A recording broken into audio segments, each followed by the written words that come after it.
নমস্কার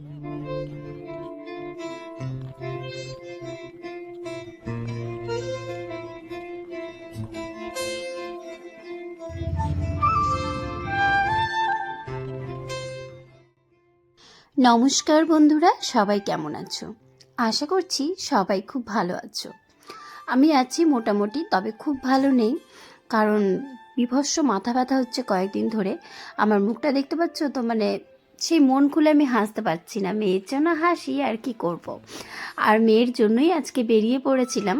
মেয়েকে নিয়ে যাচ্ছি পার্কে। বেশ অনেক দিন ধরে আমার কাছে বায়না করছে একটু পার্কে যাবে। সেই ওর স্কুল থেকে একটা অঙ্কন প্রতিযোগিতার আয়োজন করা হয়েছিল একটা পার্কে, চিলড্রেন্স ডের দিন।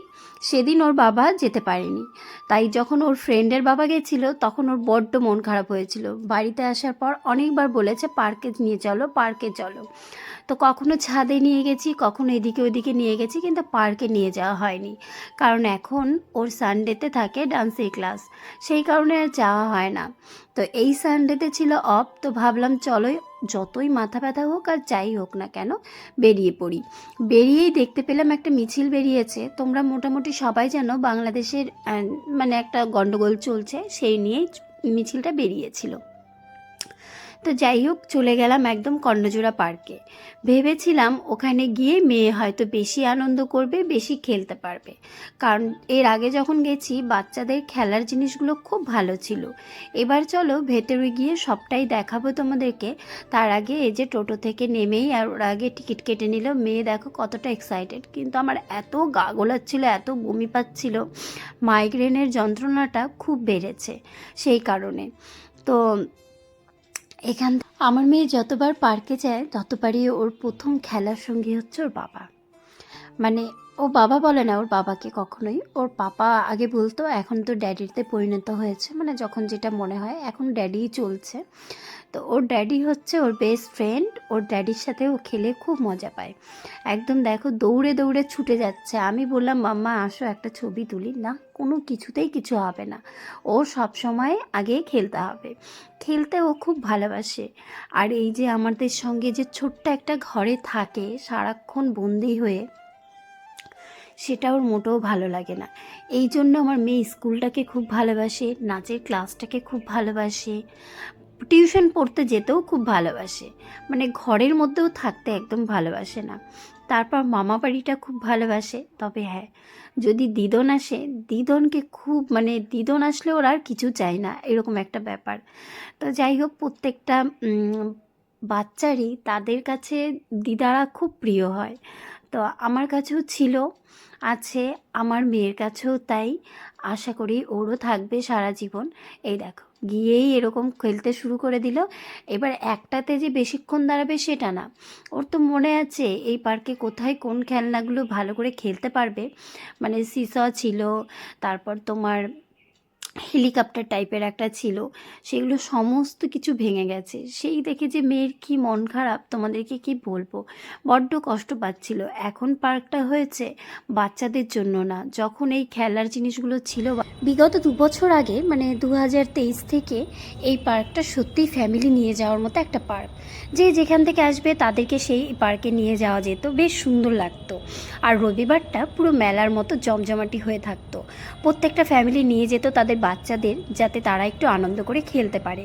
কিন্তু দেখো এবারটা গিয়ে এতটাই মন খারাপ হলো আমার, কি বলবো তোমাদেরকে। দেখতেই পাচ্ছ সমস্ত বাচ্চাদের খেলার জিনিসপত্রগুলো সব তুলেই দিয়েছে, সেরকম লোকজনও নেই। কারণ এখন এটা ফ্যামিলি নিয়ে যাওয়ার মতো পার্ক আর নেই। কারণ হচ্ছে এখানে গার্লফ্রেন্ড বয়ফ্রেন্ড যারা ভালোবাসে, দুজনে একান্ত সময় কাটাতে চায়, তাদের জন্য হচ্ছে এখন এই পার্কটা। এখন আর ফ্যামিলি নিয়ে যাওয়ার মতো নেই। তো তোমরা যারা ভাবছো যে বাচ্চাকে এই পার্কে নিয়ে যাব, তারা আর যেও না, গিয়ে একদমই ভালো লাগবে না। এতটাই কষ্ট হয়েছিল এই পার্কে গিয়ে, সব কিছু ব্রোকেন হয়ে গেছিল, বারবার করে বলছিল। শেষে দুজনে মিলে একটু এটাতেই খেলে নিলাম, মা আর মেয়েতে।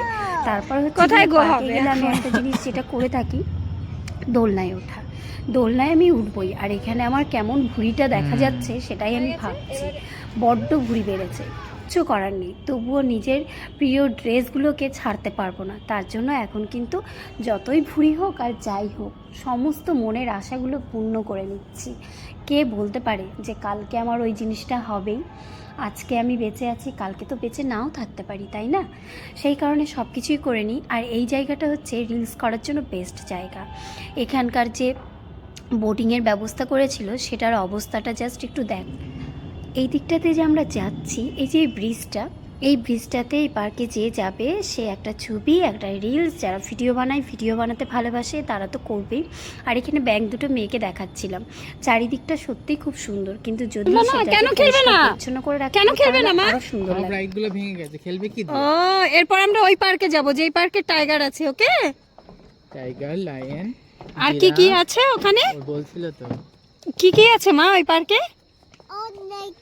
অনেক কি কি আছে বলো? অনেক তো আছে, কি কি আছে বলো? সিসো আছে, জাম্পিং আছে। তানিশের সঙ্গে গেছিল তাই না মাম্মা? হ্যাঁ, তখন পাপাকে খুব মিস করছিলে না?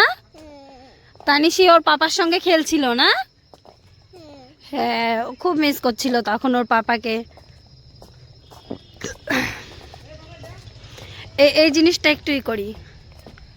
পার্কের ভেতর কি লিখছে? অবস্থিত পাহাড়ে ওঠা নিষিদ্ধ, অন্যথায় 500 টাকা জরিমানা।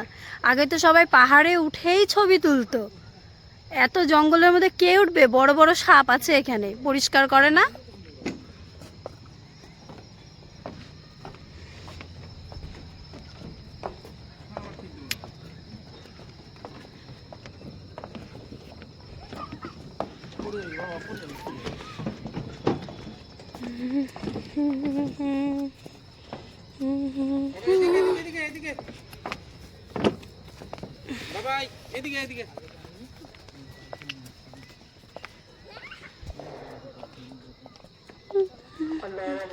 তোমরা অনেকেই ভাববে এই মেয়েটা ব্লগ বানায় বা এই বউটা ব্লগ বানায়, সব কিছু যেখানে খারাপ আছে সেগুলো তুলে ধরবে। কি করব ভাই, আমার চোখের সামনে তো সেটাই পড়ে।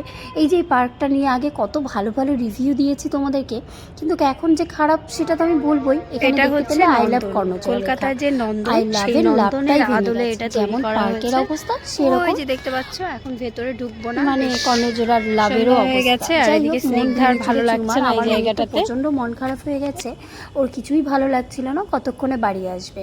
যাই হোক, এখন শেষের দিকে আমরা বাড়ি চলে যাচ্ছি, আর পার্কের থেকেও সবাইকে বেরিয়ে করে দিচ্ছে, কারণ 5টা বেজে গেছে। এবার 5টা বেজে গেলেই এখান থেকে বের করে দেয় সবাইকে, কারণ হচ্ছে কি বুঝতেই পারছো কেন বের করে দেয়, সব জোড়ায় জোড়ায় ঢুকে তো সেই কারণে। তারপরে যে টোটোতে গিয়ে উঠবো, টোটোওয়ালা চায় অনেক টাকা। তারপরে আবার সেখান থেকে আমি নেমে দুং করে দৌড়াতে দৌড়াতে, মানে হাঁটতে হাঁটতে যাই। হাঁটতে হাঁটতে গিয়ে আমি দেখলাম ভাকার দোকান, জানো তো। আর ভাকা খেতে আমি খুব ভালোবাসি। তোমরা কে কে ভাকা খেতে ভালোবাসো?